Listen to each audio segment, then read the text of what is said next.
동창회 간 얘기 한번 해드리겠습니다. 네? 동창회를 갔대요. 네? 가가지고 오랜만에 동창회를 참석해가지고 집에 돌아왔는데 영 남편이 안 좋아요. 그래서 남편이 물었답니다. 왜 이렇게 남편이 안 좋냐고, 왜 이렇게 기분이 안 좋냐고, 무슨 안 좋은 일이 있었냐고 그러면서 물어봤대요. 갔더니 누가 고급차 타고 와가지고 자랑하디, 그래서 기분이 안 좋은 거야. 그건 아니에요.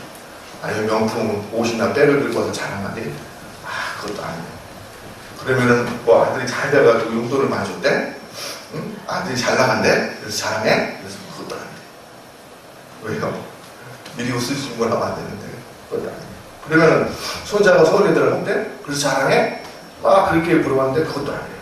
근데 그것도 아닌데 왜 그렇게 기분이 나빠가지고 퉁퉁 부어가지고 이렇게 낯빛이 안 좋아?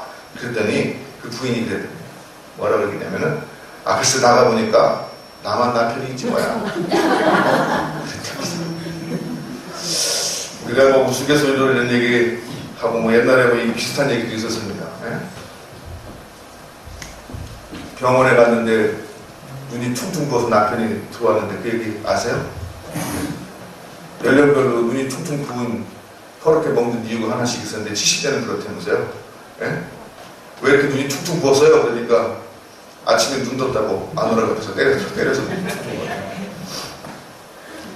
이게 사람이 그 사랑이라는 게 이렇게 변하는지 모르겠습니다.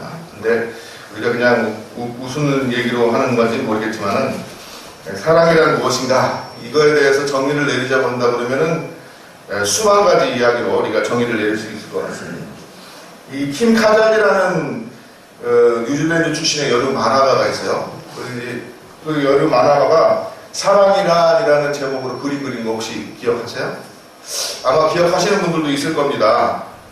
Love is 해가지고 이게 뭐 옛날에 껌중에도 나오고 학용품에도 그림으로 나오고 이렇게 했다고 해요. 근데 이 킴 카잔이라는 사람이 만화가인데 원래는 이 그림을 하루에 하나씩 그리기 시작했대요. 이 그림을 하나씩 그리기 시작했는데 이유는 원래는 자기 남편이 될 로베르토 카잔이라는 사람에게 이 그림을 그려서 사랑이란 이런 거라고 이런 겁니다. 이렇게 하면서 생각합니다 하면서 전해주려고 이런 걸 그리기 시작했는데 결혼하고 나서 이걸 갖다가 이제 조그만 책으로 내기 시작하고 이 그림이 이제 신문에 연재가 되기 시작하고 이러면서 유명세를 타고 그래서 1972년도에는 사랑이란 미안하다고 말할 수 있는 것이라는 제목의 책을 냈다고 해요. 이 만화 가지고 하루에 한 권씩 그린 이 만화 가지고. 그래서 저기 지금 잘 안 보이시겠지만 저기 보면 그렇게 써 있어요. 사랑이란 당신의 차가운 발 위에 얹어놓은 그 위에 따뜻한 다리. 이게 사랑이다 이렇게 정해놓은 거예요.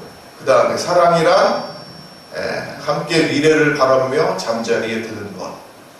그리고 또 세 번째는 사랑이란 그 사람이 말하지 않아도 벌써 당신이 그 사람이 무엇을 말할지 아는 그 순간. 이걸 사랑이다 이런 식으로 이렇게 표현한 거예요. 그래서 사랑이란 뭐다 이런 식으로 해서 하나씩 그려나가기 시작했는데 이게 1970년도에 개봉한 영화 러브스토리 그 여자의 대사와 이렇게 맞아떨어지면서 더 크게 인기를 얻었다고 해요. 거기 보면은 남자 주인공이 나는 미안하다 이렇게 말할 때 여자 주인공이 한 유명한 대사가 하나가 있어요. 그게 뭐죠? 사랑이란 사랑하는 사람한테 미안하다고 절대 말하는 게 아니다 라는 대사예요. 사랑이란 사랑하는 사람한테 절대로 미안하다고 말하는 게 아니야 라고 여자 주인공이 남자한테 얘기하거든요.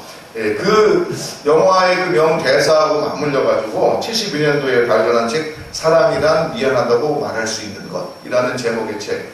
이 만화책이 세계적인 베스트셀러의 반열에 올라가지고 그거로도 수많은 사람들에게 읽히고 공감을 받고 그랬다고 합니다. 그런데 이 책이 최근에 우리나라에서도 이제 판권을 받았는지 어쨌는지 사랑이란이라는 제목으로 2017년도 최근이죠. 6년도인가에 출간이 됐대요. 최근에. 그래서 이 책이 또 옛날 좀 우리죠. 생각도 나게 하고 사랑에 대해서 다시 한번 생각하게 하는 그러한 것 같습니다.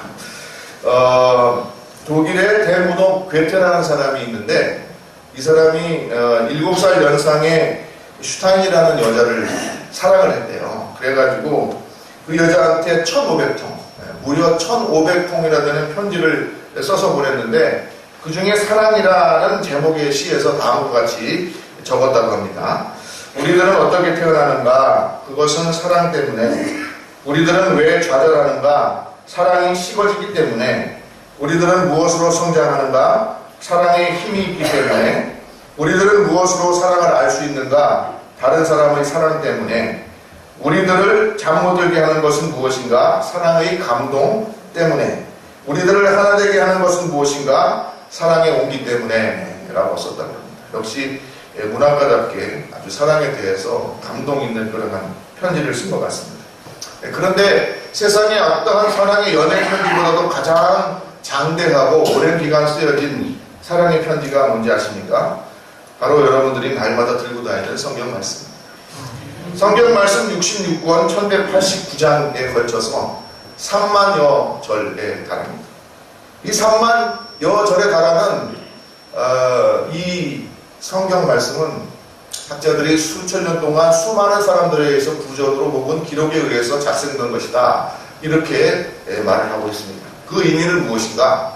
바로 이 하나님께서 인생을 얼마나 사랑하시는가를 수많은 사람들을 통해서 그렇게 오랜 기간 동안 적어 내려오셨고 또 오늘날까지도 우리에게 전달하여 주고 있다라는 말씀으로 우리가 이해할 수가 있겠습니다. 세상에 가장 많은 연애 편지들이 있지만 하나님의 사랑이 이 편지만큼 장대한 역사를 담고 있고 또 오랫동안 많은 사람들에게 읽혀진 책도 없는 것입니다. 그래서 다윗은 시편 19편 7절에서 10절 사이에서 다음과 같이 노래하고 있습니다. 여호와의 율법은 완전하여 영혼을 소성시키시며 여호와의 증거는 확실하여 우둔한 자를 지혜롭게 하며 여호와의 교훈은 정직하여 마음을 기쁘게 하고 여호와의 계명은 순결하여 눈을 밝게 하시도다. 여호와를 경외하는 도는 정결하여 영혼까지 이르고 여호와의 법도 진실하니 다 의로우니 금 곧 많은 순금보다 더 사모할 것이며 꿀과 송이꿀보다 더 달도다. 다윗은 하나님의 말씀이 꿀보다도 더 단 말씀, 사랑의 말씀, 우리를 지혜롭게 하고 우리의 눈을 뜨게 하고 우리를 기쁘게 하고 우리의 앞길을 밝혀주는 그런 아름다운 말씀으로 찬양하고 있는 것을 우리가 볼 수 있습니다. 여러분, 성경 말씀을 읽을 때 어떻게 읽으십니까? 하나님께서 나는 너를 사랑한다라는 사랑의 연애 편지로 한번 읽어보시기 바랍니다. 그러면 한 구절 한 구절이 얼마나 달콤하고 꿀송이보다도 단 그러한 은혜의 말씀이 되는 줄로 모르겠습니다. 여러분, 하나님의 말씀을 사모하는 그러한 마음으로 읽으시면 그 말씀을 통해서 하나님께서 감동을 해주시고 그 말씀을 통해서 하나님의 뜻을 우리에게 밝게 알게 해주시고 그 말씀을 통해서 우리가 기쁨을 누리도록 하여 주시는 줄로 믿습니다. 그래서 성경 말씀 한 구절만 제대로 읽어도 우리는 우리의 마음에 기쁨과 평안을 얻고 지혜가 생기고 우리의 앞길이 밝혀지는 그러한 축복이 있는 줄로 믿습니다. 오늘 읽은 본문은 주님께서 부활하신 이후에 제자들에게 나타나신 그 일화입니다. 오늘 성경 말씀을 보니까 14절에 요한이 기록하기를 이것은 주님께서 부활하신 후에 제자들에게 세 번째로 나타나신 것이다. 그렇게 말하고 있습니다. 주님께서 제자들에게 나타나시는데 어디냐? 디베랴 바다입니다. 갈릴리 바다라고도 하고 게네사렛 호수라고도 하고 주님께서 처음으로 제자들을 부르셨던 그곳입니다.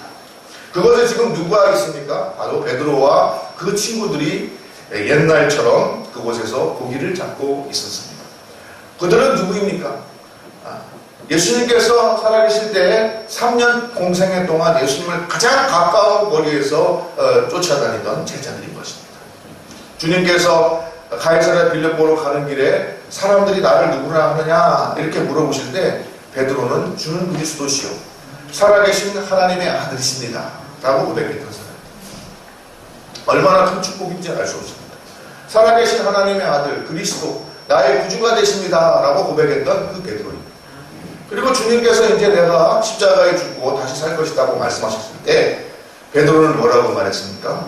다른 사람들은 다 주님을 배반하고 떠날지라도 나는 결코 주님을 떠나지 않겠습니다. 나는 끝까지 주님을 따르겠습니다 라고 말했던 사람이 바로 베드로인 것입니다. 그러나 베드로는 정작 어땠습니까? 주님께서 십자가에 돌아가시던 그 순간 그 자리에 없었습니다. 오히려 베드로가 주님께서 말씀하신 대로 달기울기에 3번 주님을 부인했습니다. 나는 예수를 모른다. 나는 예수를 모른다. 그리고 마지막에는 저주하면서 나는 예수를 모른다 하고 도망가던 사람이 바로 베드로입니다. 그는 살아있을 때 예수님 죽는 한에서도 내가 주님 끝까지 쫓아가겠습니다 하고 장담했던 사람이지만은 그 인간적 연약한 모습 때문에 자기 목숨을 부지하기 위해서 나는 예수를 모른다. 나는 예수를 모른다. 나는 예수를 저주한다 라고 도망가던 사람이 바로 베드로였습니다. 그런데 이 베드로가 어떻게 됐습니까? 나중에라도 제자들과 함께 모여서 우리 주님이 돌아가야지만 평소에 우리가 얼마나 주님을 따르고 좋은 말씀도 많이 듣고 우리가 많은 기적도 보고 복음의 말씀 이분이야말로 그리스도가 아니냐면서 따로 모여서 교회를 세우고 신앙생활 같이 있다는 얘기를 들었습니다. 이 베드로는 다시 고향으로 돌아가서 전과 같이 주님의 부르심을 받기 전과 같이 바닷가에서 고기 낚는 어부의 생활을 하고 있었던 것입니다. 그때 바로 그 순간 그 자리에 누가 오셨습니까? 부활하신 주님께서 오신 것입니다. 그리고 나서 주님께서 베드로에게 말합니다. 저 깊은 데에 가서 그물을 던져라. 이게 무슨 말씀입니까? 주님께서 베드로를 처음 만났을 때 했던 말씀입니다. 제자로 부르시기 전에 주님께서 베드로를 만났는데 그때도 밤이 많도록 베드로가 그 친구들과 함께 고기를 낚았지만 아무 소득이 없었는데 야 너 저기 깊은 데 가서 고기를 던져라. 그물을 던져라. 그래가지고 많은 고기를 잡아가지고 왔던 그런 기억이 있었습니다. 그런데 부활한 주님께서 다시 그 일을 하세요. 너 가가지고 저기 깊은 데 그물을 던져라. 그때처럼 또 고기를 많이 낚았어요. 그러면 이제 이쯤 되면 아무리 박봉청이도 이게 누군가 감이 올 거 아니에요. 베드로도 알았을 거예요. 그래서 할 말이 없었을 것 같아요. 그렇게 보원정당하고 나 그렇게 잘하겠습니다. 끝까지 주님 따르겠었는데 지금 나 여기서 고기 잡고 있네요. 근데 할 말이 없죠. 주님께서 다시 오셔가지고 또 고기. 근데 주님께서는요 희한하게 베드로에 대해서 아무런 책망의 말씀이 없습니다. 그리고 여느 때와 동일하게 베드로에게 얘기합니다. 야 니네 아침 일찍 나가가지고 식사도 못하고 고기 잡느라고 수고했으니 와서 조만 좀 먹어라. 고기 좀 구워와라. 나도 좀 먹게. 그러고 나서는 같이 식사를 하셨습니다. 그때 그 풍경을 요한이 12절에 뭐라고 적고 있습니까? 12절 보면 이렇게 적고 있습니다. 예수께서 이르시되 와서 조반을 먹으라 하니 제자들이 주님이신 줄 아는 거로 당신이 누구냐 감히 묻는 자가 없더라. 아무 말도 없이 그냥 고기만 먹고 있었던 거죠. 할 말이 없는 거죠. 유구무원인 거죠. 얼마나 미안하고 죄송한 마음이 있었겠습니까? 그렇지 않습니까? 자기도 양심이 있으면은 그렇게 호언장담하고 잘하겠다고 끝까지 따르겠다고 했는데 그러지 못하고 옛날같이 이러고 있는데 주님이 오셔서 그러고 있으니 무슨 할 말이 있었겠어요. 그러니까 전부 다 양심이 끌려가지고 제 생각에는 아마 아무 말도 못하고 서로 이렇게 눈치도 못 보고 그냥 고기만 집어먹고 있었을 것 같습니다. 그리고 그렇게 요한이 적군요. 그렇게 이제 식사를 딱 마쳤습니다. 마치고 나서 주님이 베드로에게 질문한 것이 오늘 읽은 말씀입니다. 뭐라고 질문합니까? 요한의 아들 시몬아, 너가 나를 사랑하느냐? 그렇게 말씀입니다. 여러분 이 질문이 참 어려운 질문입니다. 특히 베드로의 입장이라 그러면 너무 어려운 질문인 것 같았어요. 제가 베드로의 입장이라도 굉장히 어려웠을 것 같아요. 면목이 없습니다. 정말 주님을 잘 따르고 끝까지 따르고 싶었는데 내가 그러지 못했습니다. 그러니 무슨 할 말이 있겠습니까? 그럴 것 같아요. 여러분 주님을 사랑하십니까? 라고 물었을 때 우리는 과연 어떻게 대답할까요? 이 성경 말씀을 읽으면 너무 참 마음이 안 좋을 때가 많습니다. 주님은 요한복음 13장 34절에서 35절 사이에 우리에게 세 계명을 준다 그랬습니다. 그 세 계명이 무엇일까요? 서로 사랑하라. 내가 너희를 사랑한 것 같이 너희도 서로 사랑하라. 너희가 서로 사랑하면 이로써 모든 사람이 너희가 내 제자인 줄 아니라. 그렇게 말씀하셨습니다. 주님께서 우리에게 바라신 것은 서로 사랑하신 것이죠. 서로 사랑하고 섬기고 서로 존중하는 그러한 공동체, 그러한 백성들이, 그러한 제자들이 되기를 바라신 줄로 믿습니다. 요한일서에도 요한이 뭐라고 했습니까? 사랑하는지 아니하는 데는 하나님을 알지 못하나니 이는 하나님은 사랑이심이라 그렇게 말하고 있습니다. 우리가 서로 사랑하는 성도 되시기를 주의 이름으로 축복드립니다. 무엇보다도 하나님을 사랑하는 성도 되시기를 주의 이름으로 축복드립니다. 우리는 서로 사랑할 명령을 받은 하나님의 제자들인 줄로 믿습니다. 그러나 이 말씀에 우리가 아멘, 내가 사랑해야지, 주님을 사랑하고 이웃을 사랑하고 많은 사람들을 사랑하는 사람으로 살아야지 라고 말하면서도 요한복음 14장 15절의 주님의 질문에 대하게 되면 우리는 다시 말문이 막히게 됩니다. 너희가 나를 사랑하면 내 계명을 지키리라. 너희가 나를 사랑하면 주님께서 내 계명을 지키리라 라고 말씀하셨습니다. 우리는 과연 하나님을 사랑하고 주님을 사랑하는 성도인가, 이 말씀들 앞에서 다시 한번 도전을 받게 되는 것입니다. 주님께서 베드로에게 너는 나를 사랑하니? 라고 물었을 때 베드로가 뭐라고 대답합니까? 그렇습니다. 주께서 내가 주를 사랑하시는 줄 아십니다. 그렇게 대답했습니다. 주께서 내가 나를 사랑하는 줄 아십니다. 만약에 제가 평범한 선생이었다면, 그 입장이었다면 베드로를 책망했을 수 있을 것 같습니다. 야, 너 평소에 나 끝까지 따르겠다면서. 우리가 말하는 방식이 그렇습니다. 우리 사람이 하는 말하는 방식은 그래요. 우리 인간이 하는 방식은 그래요. 야, 너 나 사랑한다면서, 끝까지 따르겠다면서, 죽기까지 나를 따른다면서, 다른 사람 다 나를 배반하고 너는 끝까지 나를 따라와서 나를 섬기겠다고 하면서, 그러면서 지금 와가지고 여기서 고기나 남고 있냐? 그렇게 책망했을 것 같아요. 야, 네 다짐과 네 결심이 그것밖에 안 되냐? 그렇게 말했을 것 같아요. 그런데 주님께서는 그런 말을 하나도 하지 않습니다. 왜 하나도 주님께서는 그런 말씀을 안 하실까? 베드로를 책망하지 않으셨을까? 생각해 볼 수 있습니다. 왜 책망하지 않으셨을까? 주님께서는 베드로가 어떤 마음일지 이미 다 알고 계십니다. 우리가 이 연약하고 부족한 인간이라는 사실을 주님께서는 이미 다 아신다는 것입니다. 우리가 부족하고 연약해서 주님을 사랑함에도 불구하고 그 뜻대로 따르지 못할 때가 있습니다. 그러나 그것을 주님께서는 책망하지 않습니다. 책망하지 않고 오히려 내가 나를 사랑하느냐, 내가 나를 사랑하느냐, 내가 나를 사랑하느냐 3번 물으시면서 네가 나를 사랑하고 있다는 거 내가 안다. 그러나 내가 부족해서, 내가 연약해서 지금 이러고 있다는 것까지도 내가 안다. 그러나 내가 이제 다시 나를 사랑하는 사람으로 살았으면 좋겠다 라고 부르시는 그 사랑의 음성을 여러분 여기에서 들으시기를 주의 이름으로 축복드립니다. 우리 믿는 사람들 힘듭니다. 어렵습니다. 믿으면서도 많은 도전과 어려움과 역경을 만납니다. 그럴 때마다 우리는 실망하고 혹은 배반하고 죄악된 길로 갈 수도 있습니다. 그러나 주님께서는 그것까지도 다 알고 그것까지도 다 용서하시고 그것까지도 다 품으시는 사랑이 많으신 하나님이신 것을 믿으시기를 주의 이름으로 축복드립니다. 사람의 방법은 잘못하면 비난하고 너 그것밖에 안 돼 그렇게 말하는 게 우리 사람의 심성이지만 우리 주님은 그렇지 않다는 것입니다. 내가 너를 안다. 내가 너를 사랑한다. 그리고 너가 나를 아직도 사랑하고 있다는 것을 내가 안다 라고 말하면서 주님께서는 베드로의 주님에 대한 그 사랑을 다시 이끌어내신 것입니다. 그래서 여러분 베드로가 3번째 내가 너를 사랑하느냐? 너가 나를 사랑하냐? 라고 물었을 때 베드로의 대답에 주목해 볼 필요가 있습니다. 베드로가 뭐라고 대답합니까? 17절 보겠습니다.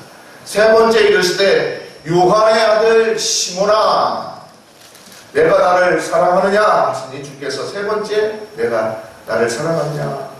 하므로 베드로가 근심하여 대답했다. 처음 2번은 주님 내가 주님을 사랑합니다. 주님께서 아시지 않습니까? 아십니다. 그렇게 대답했다가 마지막에도 동일하게 내가 주님을 사랑합니다. 주께서 아십니다. 라고 대답했지만 그 앞에 한 가지 수식이 붙었는데 뭐냐면 근심했다는 거예요. 왜 근심했을까요? 왜 근심했을까요? 근심하며 대답했다는 자체가 베드로가 아직도 주님을 사랑하는 마음이 있었다는 걸 반증합니다. 사랑하는 마음이 없는 사람은 근심하지 않습니다. 이 질문을 받을 때. 그러나 베드로는 비록 지금 실망하고 지금 비록 연약해서 다시 고향에 와가지고 옛날과 같이 고기 잡는 신세이긴 하지만 아직도 그 속에는 주님을 사랑하는 마음이 있는 거예요. 주님께서는 그 사랑하는 마음을 보시고 베드로의 연약함도 아시고 또 그를 다시 불러서 하나님의 일을 감당하도록 인도하여 주시는 줄로 믿습니다. 그래서 우리가 이 말씀을 읽을 때 하나님께 주님께서 베드로를 책망하기 위해서 질문했다고 읽으시면 곤란합니다. 저는 처음에 그렇게 말씀드렸어요. 이 성경 말씀 66권 1189장 3만여 이 절은 하나님께서 우리를 사랑하신다는 사랑의 메시지라고 말씀드렸습니다. 주님께서 베드로를 찾아오셔서 3번씩이나 모시고 또 마찬가지입니다. 책망보다는 사랑하기 위하여서, 책망보다는 그가 다시금 사랑을 회복하고 하나님의 일을 감당하는 주의 종이 되도록 하기 위하여서 베드로를 찾으시고 부르시고 질문하셨다는 것입니다. 오늘 우리가 실망하고 낭망된 일이 많습니다. 그리고 우리 스스로 자신을 자책하고 가책할 일이 많습니다. 그러나 자신을 가책하고 자책한다는 자체가 아직도 나는 하나님을 사랑하고 있다는 것을 반증하는 것입니다. 나는 아직도 사랑하고 싶기 때문에 자책하는 것입니다. 나는 아직도 주님을 사랑하는 마음이 이 속에 있기 때문에 괴로워하는 것입니다. 그러므로 베드로도 근심하며 깨달은 것입니다. 근심하지 않고 아무 생각 없이 따라다닌다면 주님 아시잖아요. 사랑해요. 그게 아니고 베드로는 깊이 생각한 것입니다. 자기 마음에 깊이 생각합니다. 왜 이것을 자꾸 나에게 물으시는, 왜 이 질문을 자꾸 3번씩이나 나에게 하시는 가 그러면서 베드로 스스로가 내가 아직도 주님을 사랑하고 있구나 라는 것을 발견하게 된 줄로 압니다. 그래서 베드로는 나중에 성령의 충만함을 받고 끝까지 주님의 일을 감당하고 순교하는 그러한 자리까지 이른 것입니다. 그 사랑을 발견하도록 주님께서 오늘 베드로를 부르시고 베드로를 찾으시고 베드로에게 내가 나를 사랑하느냐 질문하는 것입니다. 오늘 우리가 이 질문을 맞을 때도 마찬가지인 것입니다.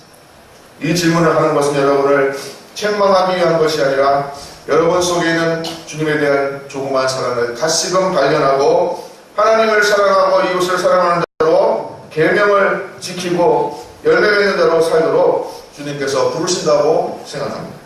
여러분, 주님을 사랑합니다. 주님을 사랑한다면 주님께서 말씀하신 대로 내 계명을 지킬 것이다. 그렇게 말합니다. 우리가 주님을 사랑한다고 말하면서 주님의 계명을 지키지 아니하는 그런 사람들 되지 말고 주님의 말씀대로 사랑함으로 열매 맺는 그러한 성도들 되시기를 주의 이름으로 축복드립니다. 우리는 배반하고 실망해도 주님은 우리에 대한 사랑을 거두시지 않습니다. 주님은 우리는 그렇게 할지 몰라도 사람은 그렇게 할지 몰라도 우리 주님은 그렇지 않다는 것입니다. 모세가 율법을 받으러 간 사이에도 금상가지를 섬기는 이스라엘 민족들 주님께서는 끝까지 그들을 인도하였습니다. 탕자의 아버지를 잘 아시잖아요. 가산을 탕진하고 먼 곳에 나가 있는 그 아들을 끝까지 기다린 것이 바로 아버지인 것입니다. 그것이 하나님의 사랑이고 그것이 오늘날 우리에게 내가 나를 사랑하느냐고 질문하시는 주님의 음성인 줄로 믿습니다. 이것은 책망의 음성이 아닙니다. 그러므로 내 양을 먹이라 라고 말씀하신 주님의 말씀은 우리의 사명을 다시금 깨닫게 하는 그러한 말씀일 뿐만 아니라 내가 아직도 너를 신뢰하고 있고 내가 여전히 너를 사랑하고 있다는 사실을 알려주신 말씀이다. 우리가 이렇게 이해할 수 있는 것입니다. 우리는 주님의 사랑을 다시 한번 깨달아야 되겠습니다. 우리가 스스로 생각하기에 실망스럽고 스스로 생각하기에 자책감을 만들고 우리가 스스로 생각하기에 나는 부족하고 연약하고 내가 왜 이럴까라는 그런 생각이 들 때 오히려 여러분 생각하실 것이 있습니다. 바로 내가 아직도 주님을 사랑하고 있다는 사실을 깨달으시기를 바랍니다. 그 심령을 향해서 주님께서 뭐라고 말씀하십니까? 내 양을 먹이라 라고 말씀하신 것입니다. 우리의 사명을 깨닫고 우리가 하나님의 말씀대로 사랑하는 자로 살아가는 그러한 성도로 다시금 일어서는 그러한 축복의 시간이 되기를 주의 이름으로 축복드립니다. 요한복음 13장 34절 35절 말씀 다시 말씀드리지만 주님께서 우리에게 주신 새 계명이 있습니다. 서로 사랑하라. 너희가 사랑하면 사람들이 너희가 내 제자인 줄 알리라. 또 요한복음 14장 15절에 너희가 나를 사랑하면 내 말도 따를 것이다. 주님께서 베드로를 부르시면서 나를 사랑하냐고 말씀하신 것처럼 우리도 이 말씀을 들으면서 내가 아직도 주님을 사랑합니다.